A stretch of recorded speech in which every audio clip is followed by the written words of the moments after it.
Et bonjour tout le monde, on se retrouve pour une nouvelle vidéo. Aujourd'hui, accompagnée d'une tasse, voilà, ma tasse Gorgeous, ce petit personnage là, moi j'aime bien. J'aime beaucoup ce petit design. Bref, nous sommes vendredi 19 août et je voulais vous faire une vidéo lecture pour faire un point de mes lectures d'août. Lecture d'août. Donc, depuis le début du mois, j'ai lu 3 romans. J'en attaque là un 4e. Et je viendrai demain finir la vidéo pour vous parler d'un manga que je suis en train de lire. Mais c'est parce que c'est pas un manga à lire en one shot, puisque c'est quand même une pavasse de 750 pages. Bon, pas trop de suspense. C'est le manga Tomie de Junji Ito, là aux éditions Mangetsu, qui est très jolie, une très belle édition. Donc ça, j'ai presque... voilà. Je vais le finir entre ce soir et demain matin, et je viendrai vous en parler pour clôturer la vidéo demain. Donc, pour août, j'ai commencé avec la lecture de ce recueil. Alors, je l'avais très exactement commencé fin juillet pendant le 7 jours 7 livres. J'avais commencé à le lire pour le lire sur une journée. Je vous avais expliqué sur la vidéo précédente. D'ailleurs, je vous la mettrai en petit i. Je vous ai expliqué que je voulais le lire sur un jour du 7 jours 7 livres et que j'avais trouvé dommage d'enchaîner les petits chapitres tous les jours. Enfin, en une journée. Donc, j'ai préféré en lire 3-4 par jour. Parce que donc, du coup, ça se compose souvent un plaisir. Aller au mur et 2 pages. Petit plaisir dans un vieux train. 2 pages. Ou 3 pages, 4 pages. Enfin, maximum 4 pages. Les boules en verre. Enfin bon, il y a plein de petits plaisirs. Ouais. Plaisir minuscule. Donc, ce petit recueil, moi, je l'avais trouvé en brocante, dans une braderie de livres. Je m'étais dit qu'il serait sympa. Effectivement, il est très sympa. Alors, la première gorgée de bière fait donc un chapitre. Et après, c'est plein de plaisirs que l'auteur nous décrit comme ça. Et effectivement, il y en a certains où on se retrouve bien. Moi, où j'étais bien... aider à écosser des petits pois, ça me parlait beaucoup. Alors, il explique, voilà, il pose bien le décor, on sent on pourrait limite...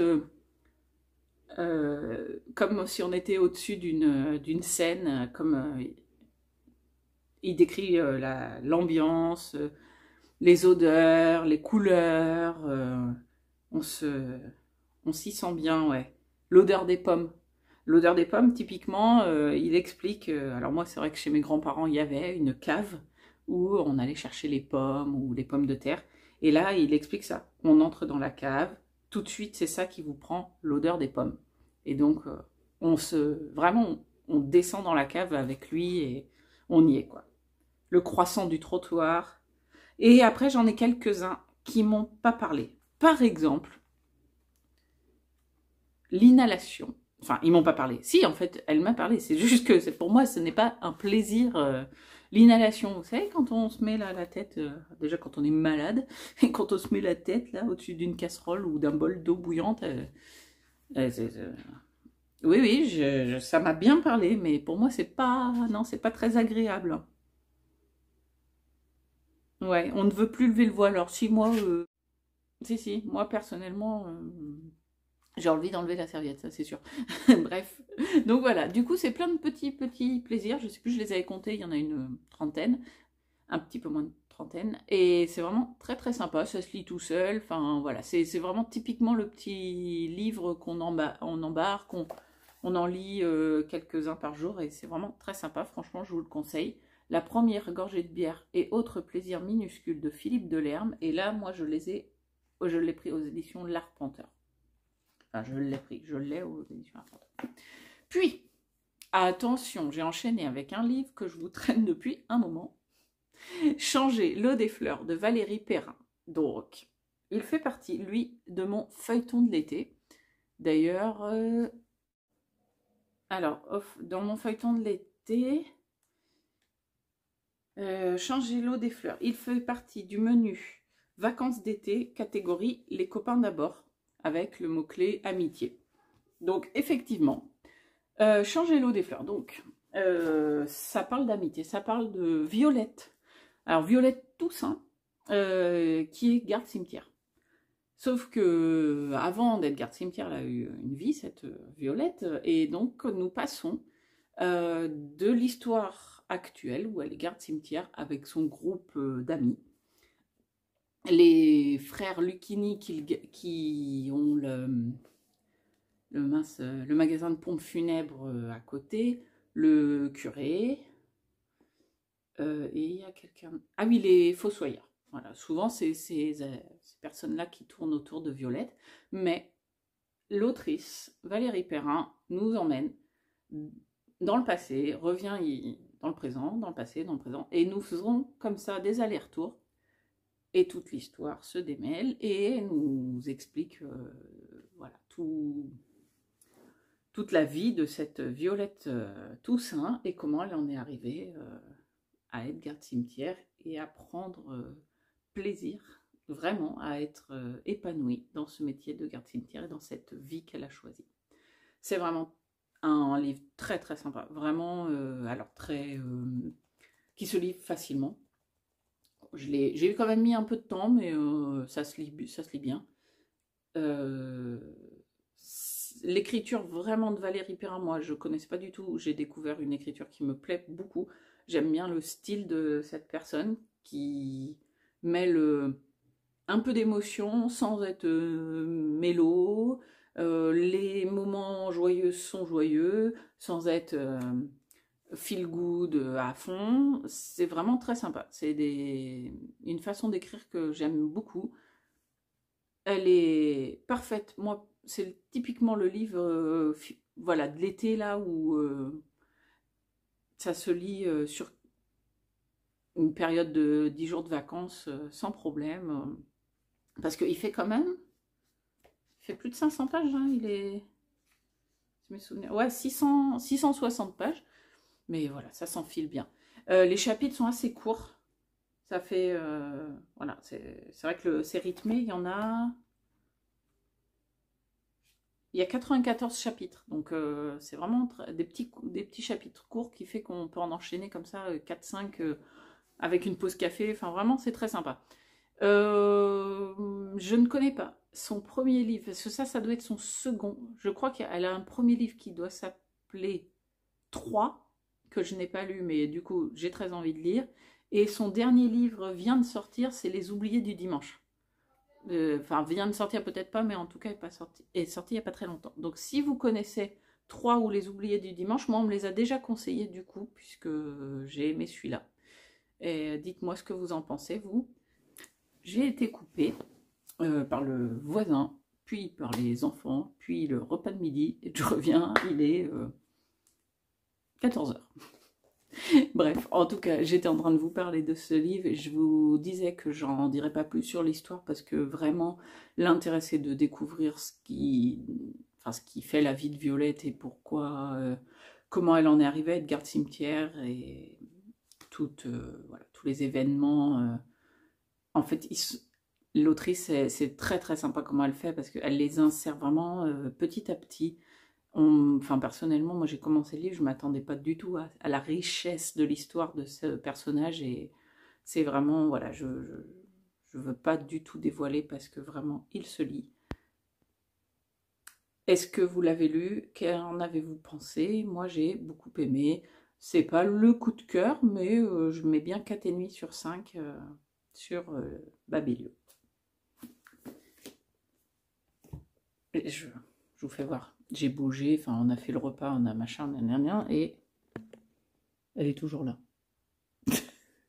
Elle n'a pas bougé.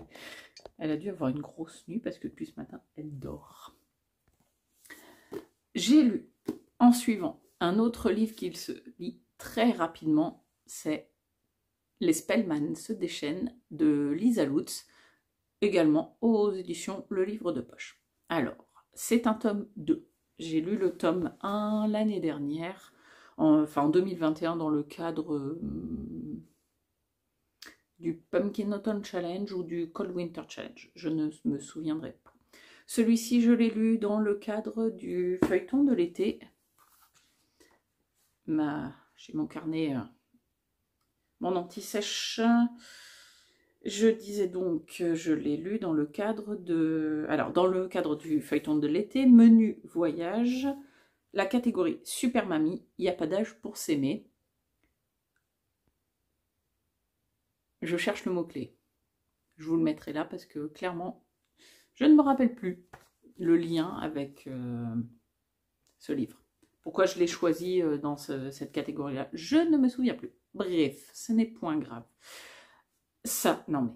Alors, je ne sais pas si vous connaissez la série des Spellman de Lisa Lutz. J'ai découvert le premier tome grâce à mon mari, qui en avait 3. D'ailleurs, le 3e m'attend ici. Donc, j'ai mis un moment à les commencer et franchement, non mais c'est excellent. C'est une série en 6 tomes. Le 6e n'est pas traduit. Je ne sais pas s'il le sera ou pas. En tout cas, du coup, je vais lire les 5 premiers sûrs et je vais peut-être lire le 6e tome, si jusqu'au 5e ça me plaît. Je vais peut-être lire le 6e tome en VO parce que du coup, ça me fera une lecture en anglais. C'est clairement des livres qui peuvent se lire en anglais quand on n'est pas habitué. Je lis très peu en anglais. Je me débrouille, mais voilà. Typiquement, ce genre de livre peut se lire, je pense, en VO. En tout cas, je vous ferai un retour là-dessus. On verra bien. Le tome 2 des Spellman. Pour situer, les Spellman, c'est une famille de détectives privés. L'entreprise familiale est composée du papa, de la maman, qui sont déjà un petit peu des gens en particulier. Et il y a Izzy, Isabelle, qui est le personnage principal que nous suivons dans le tome 1 et dans le tome 2 principalement. Après, les autres sont présents tout le temps, mais gravitent surtout autour de Dizzy, qui est la narratrice. Il y a sa petite sœur qui s'appelle Ray, qui a, dans celui-ci, elle doit avoir 16 ans, puisqu'elle commence, 15 ans. Elle commence les leçons de conduite, donc elle est dans ces eaux-là, mais qui fait partie de l'entreprise à titre officieux, parce qu'elle ne travaille pas vraiment, elle est au lycée, mais c'est une vraie détective privée en herbe, avec un caractère un peu loufoque, complètement comme sa sœur. Alors, sa sœur, c'est pire, Izzy, c'est clairement le personnage sans... J'allais dire sans foi ni loi, c'est pas vraiment le mot, mais pas loin quand même. Hein. Elle respecte à peine le cadre de la loi. Et en plus, pour ses enquêtes, souvent, elle est amenée à pouvoir franchir des barrières qu'elle franchit aisément. Il y a leur grand frère David, qui lui ne fait pas partie de l'entreprise familiale, qui est un avocat réputé, bien droit dans ses bottes, bien sous tout rapport, donc à l'opposé complet de sa sœur Izzy, et les quelques personnes gravitant autour. Donc Izzy se retrouve toujours dans des galères liées à ses enquêtes officielles de la boîte, mais également dans son esprit à trouver des personnes suspectes partout où elle regarde, et elle se retrouve toujours dans des espèces d'histoires abracadabrantesques où elle va chercher la petite bête, elle trouve que voilà, le comportement des gens est suspect souvent, donc elle les suit à l'insu de tout le monde, et elle se retrouve même en état d'arrestation par moment. Voilà.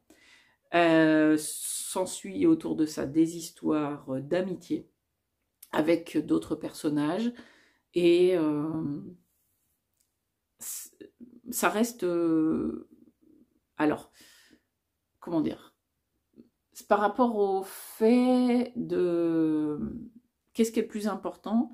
Et ben cette fois-ci, autant par exemple chez Tillier, quand je parle des Tillier, je dis que l'enquête est un petit peu secondaire et c'est les liens entre les personnages qui sont le plus important. Là, c'est vraiment les deux. L'enquête est au cœur vraiment du sujet. Par-dessus ça se bloquent les relations entre les personnages. Mais c'est bourré d'humour. Enfin, après, c'est un humour particulier. Moi, ça me fait mourir de rire. J'adore. Ce livre-là, il fait 500 pages. Ouais, 470. Je l'ai lu en 5 jours. Parce que, bah, alors déjà, les chapitres sont très très courts. Donc, c'est voilà, c'est très rythmé. Hein. Il y a une page, des fois 2-3 pages. On va dire au maximum 7-8 pages. C'est très rythmé et enfin, voilà, c'est référence, beaucoup de références à une culture que j'aime beaucoup. Ça parle par exemple là dans celui-ci beaucoup des Doctor Who, de la série Doctor Who, donc moi j'aime bien. Voilà, c'est un humour particulier, je pense. Faut accrocher. Ça se passe à San Francisco. Pour moi, c'est un petit air des Chroniques de San Francisco. Alors ça n'a aucun lien, mais la ville me replonge dans cette ambiance-là. Et voilà. Est-ce que vous connaissez? Parce que j'ai pas l'impression que ce soit une série littéraire très connue. Et pourtant, bah, ça se découvre quand on aime, je pense que ça se dévore même. Je mets un 4,5 sur 5 aussi. Parce que c'est pas le coup de cœur non plus. Hein, faut pas. Voilà, il y a des défauts, je pense. Je m'attarde pas spécialement dessus pour pas les voir en fait. Mais ça, c'est très rafraîchissant. Un peu à l'image de la couleur de la couverture. Non, vraiment c'est très frais, ça se lit pareil. C'est comme changer l'eau des fleurs. Pour moi, c'est typiquement un livre d'été à lire au bord de la piscine. C'est impeccable. Ça, c'est le point pour ce que je viens de lire en août. Aujourd'hui, alors il a pris je l'ai fait tomber, donc il a un méchant cornage de bas de page, mais c'est pas grave. Aujourd'hui, j'enchaîne, je commence Mad de Chloé Esposito, et donc en cherchant sur mon appli pour mettre livre en cours, je me suis rendu compte que c'était le tome 1 d'une trilogie. Voilà, c'est comme ça, c'est pas grave, ça me fait juste une saga en plus que j'ai commencé. C'est pas grave. Voilà, hein, je vais le lire en août quand même, on est en plein dans la piscine, là, c'est nickel. Donc, j'ai lu un chapitre. Hein. Pour l'instant, alors, je ne sais pas si ça va être le même style, mais alors pour l'instant, hop, je suis rentrée dans le premier chapitre, j'ai dit, oups, oula, ça semble être le même type d'écriture, même, j'ai l'impression qu'il y a une histoire, si j'ai bien compris. Ah oui, voilà. Un thriller irrésistible et déjanté. Chloé Esposito a ajouté une pincée de Bridget Jones à Gone Girl. Donc, je sens que je vais lire ça aussi très rapidement, que je vais le dévorer, et ça va être le même type d'ambiance, je pense. Là, cette fois-ci, c'est pas les éditions de livres de poche, mais les éditions Pocket. Je vous fais un retour dès que j'ai fini. Et ben voilà, on est samedi 20 août. J'ai fini de lire cette bricasse. Voilà, j'ai terminé hier soir, non ce matin. Ce matin la BD, enfin la BD, non pas du tout, le manga Tomie, dessiné par Junji Ito. Alors là, dans l'édition Mangatsu, c'est l'intégrale. Donc elle fait 150 pages. Oh là là, n'importe quoi. 750 pages. Voilà. Donc ça va être un bel objet mettre. Hop, regardez. Tac, dans la bibliothèque. Je la laisserai pas là, mais voilà. C'est vraiment un très bel objet. Et en dehors du très bel objet à exposer, c'est vraiment un manga très sympa. Alors, très sympa. On va pas dire que c'est rigolo, on va pas dire que c'est comique, on va pas dire que c'est fun, mais c'est un manga d'horreur, donc déjà, de toute façon, il faut, voilà, hein, faut le savoir, c'est de l'horreur. Par moments, c'est même dégueulasse, crado, tout ce qu'on veut.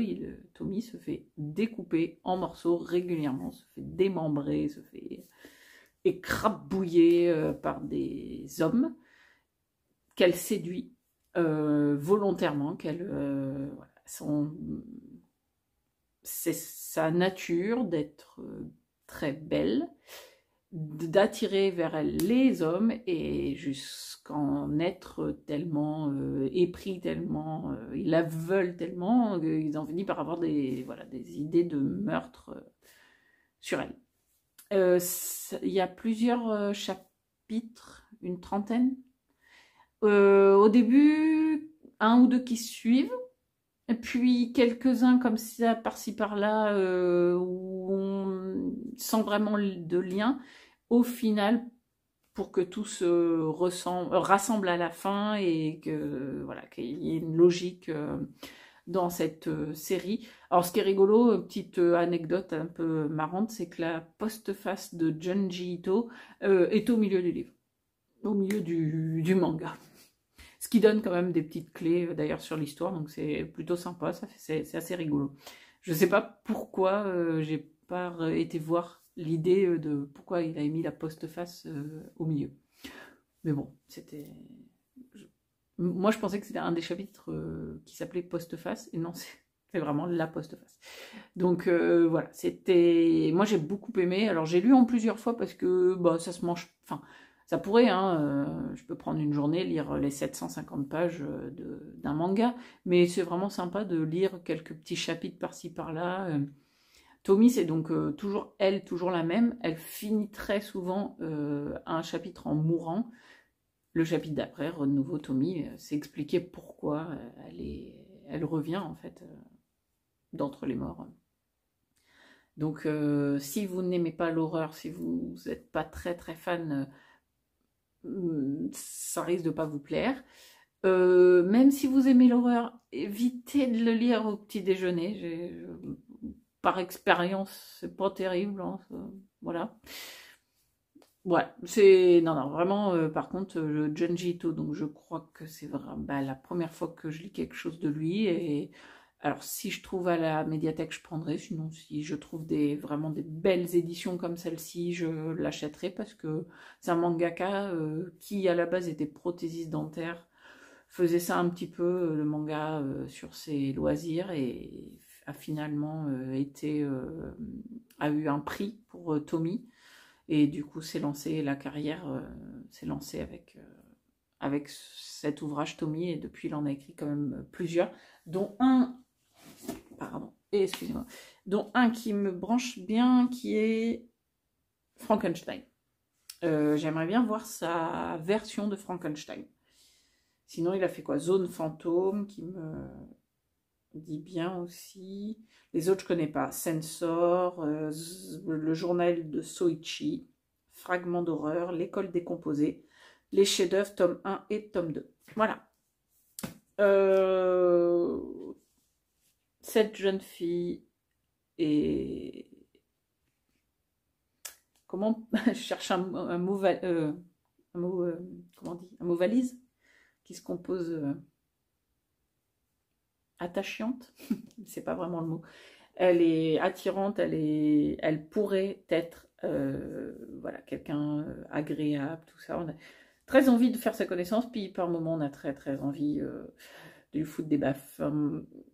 Voilà. Alors moi, en tant que femme, hein, j'imagine qu'en tant qu'homme, effectivement, c'est une autre vision qu'on peut avoir de ce genre de personnage féminin. Enfin, en tout cas, elle peut avoir des côtés très adorables, et des côtés très repoussants. Elle est vraiment bien dessinée, j'aime beaucoup. J'hésite à montrer des pages parce que je pense que YouTube ne va pas aimer. C'est des... Oui, voilà, il doit y avoir des pages très mignonnes, mais d'autres où... Elle est très très belle. Elle est toujours représentée... et puis, toujours représentée sur des très jolis sous de très jolis traits. Et par moments, elle Elle a même des bouts de son... Enfin, quand elle se fait découper, il y a une tomie entière qui repousse par morceaux sur un petit bout de bras, sur... Bah, je vous montre pas parce que j'ai peur que ça passe pas à l'écran. Mais si vous aimez vraiment le style, allez-y, foncez. Vous ne serez pas déçus. Donc, eh ben, je finis cette vidéo là, parce que c'est donc tout ce que j'ai lu au 20 août. Je suis toujours sur MAD, dont j'ai lu 2 chapitres et que c'est vraiment très très marrant, très très frais. Ça va être sympa, sympa. Même si je pense que Alvi, le personnage principal, je suis en train de trop la comparer à Izzy d'Espelman. Voilà. Que je viens de lire le tome 2 et c'est un peu le même type de personnage. Alors pour l'instant, je les compare un peu. Donc c'est pas top. Mais bon, j'aurais peut-être pas dû enchaîner les deux. C'est comme ça. J'ai oublié de dire, mon petit carnet est à côté de moi pour me le faire penser. Tommy, je l'ai lu dans le cadre du feuilleton de l'été. Menu voyage, catégorie Attrapez-les tous. Et c'était donc un manga. En référence Attrapez-les tous à Pokémon. Un manga ou un graphique ou quelque chose mince, quelque chose qui passe à la télé. Vous voyez ce que je veux dire? Vous l'avez chez vous, je suis sûre. Petit point feuilleton d'été. Sur 16 catégories, j'ai lu 1, 2, 3, 4, 5, 6, 7, 8, 9, 10, 11. 11 livres sur 16, sachant que je suis en train de lire MAD, ça m'en fera 12 parce que je l'aurai fini fin août, c'est sûr. La passe miroir, je ne l'ai pas réemprunté, je ne le lirai pas. Les Misérables, après je lis Les Misérables. La Reine de la Baltique, non. Shutter Island. Ouais, donc j'aurais pas... Voilà, j'en ferai peut-être 13 si j'arrive à booker Les Misérables. 10 jours, j'y crois pas. Je ne crois pas avoir booké mon... Non, non, je ne lirai pas autant, mais c'est pas grave, honnêtement. Et je vous montre aussi La cantine de minuit, donc de Yaro Abe et aux éditions Le Lézard Noir.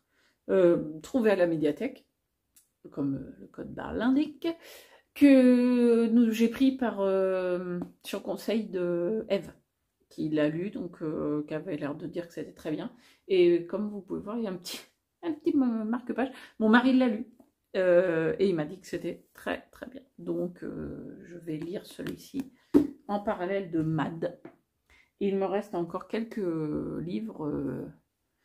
Alors, je ne vais pas vous bouger, sinon ça va se décaler. Hop, sur ma pile d'août. Il me reste encore tout ça, donc c'est beaucoup de mangas.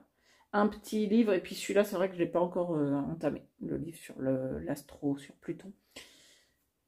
Mais voilà. Donc, je suis plutôt contente parce que clairement, les mangas, je peux les manger assez rapidement. Le petit livre, je vais peut-être le lire à la place de commencer. Je vais peut-être lire celui-ci et commencer Pluton que de me lire Les Misérables, en fait. Parce que clairement, j'aurais pas le temps de le lire sur la fin août. Il est vraiment trop gros. Il faut absolument que je le cale. Hein, c'est vrai que je le... Quelqu'un peut me motiver à lire Les Misérables. J'ai très envie de le découvrir.